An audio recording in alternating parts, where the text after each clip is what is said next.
napili doon pala sa Afghanistan. This is the part 2. My dami. cellphone shut down. My record stopped. This is my part 2. This is how it looks like. Minute. So, yeah.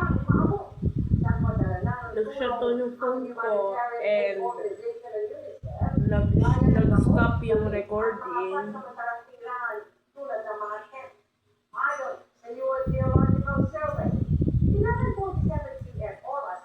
Siguro sa'yo na mahaba na rin yung video.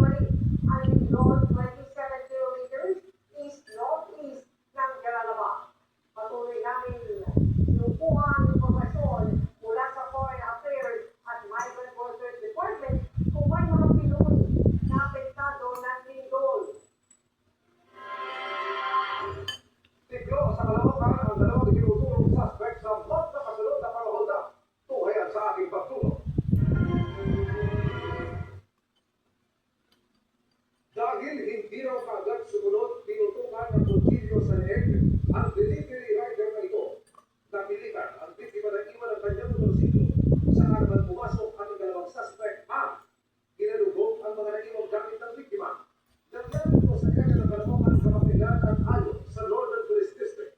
Isa ito sa mga mapangahas na pamuhon ang nakabilang sa halos 70 robbery conduct incidents. Isa ito sa mga mapangahas na pamuhon. Goodbye, everyone. So, tapos naman na ako. Ilagay ko na sa bubble. I-post ko na itong dalawang video. Kung kaya, kung hindi kaya bukas.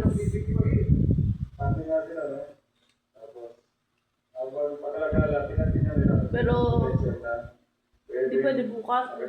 O, kaya, mamaya.